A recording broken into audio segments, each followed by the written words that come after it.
स्वागत है दोस्तों आप सभी का आपके अपने यूट्यूब चैनल प्रूव पर। दोस्तों यहाँ पर हम लोग जानने की कोशिश करेंगे जो आपका पेट का एग्ज़ाम है यूपी ट्रिपल एस सी यानी अधीनस्थ सेवा चयन आयोग के द्वारा जो एग्ज़ाम कराया जाता है यूपी पेट, उसकी जो परीक्षा तारीख है वो निर्धारित कर दी गई है। किस दिन परीक्षा होगी सबसे पहले हम लोग ये जानेंगे, आगे की बातें बाद में करेंगे। देखो अभी के अभी नोटिस आया है 4 सितंबर का है। यहाँ पर लिखा है आयोग के विज्ञापन संख्या इतनी, परीक्षा 2023 प्रारंभिक अर्हता परीक्षा से संबंधित समस्त अभ्यर्थियों को ऐत द्वारा सूचित किया जाता है कि प्रश्नगत विज्ञापन की लिखित परीक्षा का आयोजन दिनांक 28/10 यानी कि 28 अक्टूबर शनिवार व 29 अक्टूबर रविवार को किया जाना प्रस्तावित है। उक्त परीक्षा के प्रवेश पत्र निर्गत किए जाने के संबंध में अभ्यर्थियों को वेबसाइट के माध्यम से पृथक से यथा समय सूचित किया जाएगा। यानी प्रवेश पत्र के माध्यम से फिर आपको सूचित कर दिया जाएगा कि आपका परीक्षा जो है वो कहाँ पर होगा। इतना आप याद कर लीजिए कि 28 और 29 अक्टूबर को आपकी परीक्षा है। तो आप ऐसे समझ लीजिए ज़्यादा समय नहीं है, इधर 4 तारीख भी हो गई, उधर 28 तारीख, यानी 2 दिन पहले 2-3 दिन पहले परीक्षा होगी।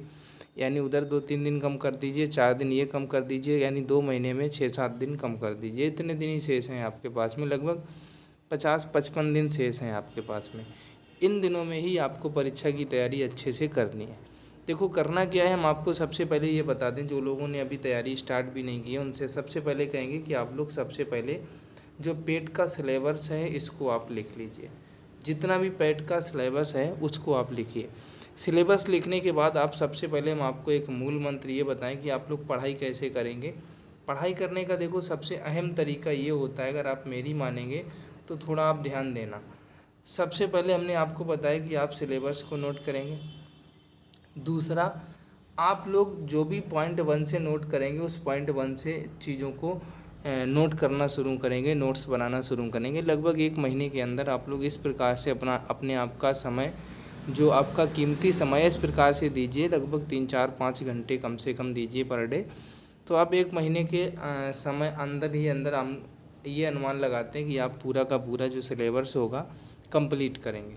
इसके बाद में जो 20 से 25 दिन होंगे उसमें जो नई चीज़ें होंगी उनको पढ़िए। साथ ही साथ आपको करना क्या है, पूरे ही सिलेबस को रिवाइज करते रहना है और नई चीज़ों को भी पढ़ते रहना है। जो चीज़ें नहीं आती उस पर भी फोकस करते रहना है।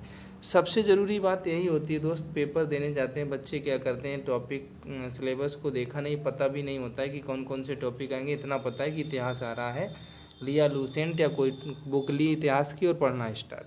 देखा कि भूगोल आ रहा है, पूरा भूगोल पढ़ना स्टार्ट कर दिया, या जो भी आ रहा है, इकोनॉमी आ रही है या पॉलिटी आ रही है, पूरा का पूरा पढ़ना स्टार्ट कर देते हैं। ऐसा नहीं करना है। अब भैया आपको से इतिहास पूछा जा रहा है, इसमें भी ये होता है कि कौन कौन सी चीज़ें इतिहास में पूछी जाएंगी, आंदोलन पूछे जाएंगे, कि सल्तनत काल पूछा जाएगा, कि मुग़ल काल आएगा। कहने का मतलब हमारा ये है कि मध्यकालीन इतिहास पूछा जाएगा, कि प्राचीन इतिहास पूछा जाएगा, कि आधुनिक इतिहास पूछा जाएगा, क्या पूछा जाएगा। तो ये सिलेबस से क्लियर होता है। तो हमारा कहने का मतलब है सिलेबस के अकॉर्डिंग पढ़िए। जैसे मैथ में आप सभी को पता है कि पाई चार्ट से जुड़े हुए बहुत सारे प्रश्न आते हैं, 20 नंबर का लगभग आता है क्वेश्चन जो होते हैं, 15 से 20 नंबर के। तो हम आपसे यही कहेंगे कि पाई चार्ट को भी बहुत ज़्यादा पढ़ने की ज़रूरत होती है, अच्छे से अध्ययन करने की ज़रूरत होती है पाई चार्ट की। तो इस प्रकार से अब नहीं पता है कि क्या क्या मैथ में आएगा, अब आप सारे चैप्टर पढ़े जा रहे हैं। लासा मासा हो गया, सरलीकरण हो गया, समय चाल दूरी हो गई, मिश्रण हो गया, औसत हो गया, त्रिभुज हो गया, आप सारे चैप्टर पढ़े जा रहे हैं। तो मेरा कहने का तात्पर्य यही होता है, पढ़ने का तरीका क्या होता है कि आपसे क्या क्या चीज़ें पूछी जा रही हैं उन चीज़ों को अच्छे से पहले पढ़िए। समय बचे तो कुछ और चीज़ों को भी पढ़ लीजिए। अगर समय आपके पास पैसे भी पहले से ही कम है तो आप उन चीज़ों को पहले तैयार करिए जो चीज़ें आपसे पूछी जानी है, जो आपके एग्ज़ाम्स के लिए इम्पोर्टेंट है। अगर आप सिलेबस के आधार पर पढ़ाई को करेंगे तो गारंटी है हमारी कि आप लोग परीक्षा को पास भी करेंगे अच्छे नंबर से। और अगर आप सिलेबस के आधार से नहीं पढ़ेंगे तो परीक्षा को पास करना बहुत ही मुश्किल है, आप ये भी कह सकते हैं असंभव है। ठीक है, तो इस वीडियो में इतना ही। अगर आप लोगों को हमारी बात समझ में आई हो तो हमारे चैनल पे भी अब कल से क्लास आपको मिलेगी पेट की। चैनल को सब्सक्राइब करिए, बेल आइकन को प्रेस करिए, अपने दोस्तों को शेयर करिए, टेलीग्राम का लिंक डिस्क्रिप्शन में है उसको ज्वाइन करिए। मिलते हैं नेक्स्ट वीडियो में, तब तक के लिए थैंक यू दोस्तों, जय हिंद, वंदे मातरम।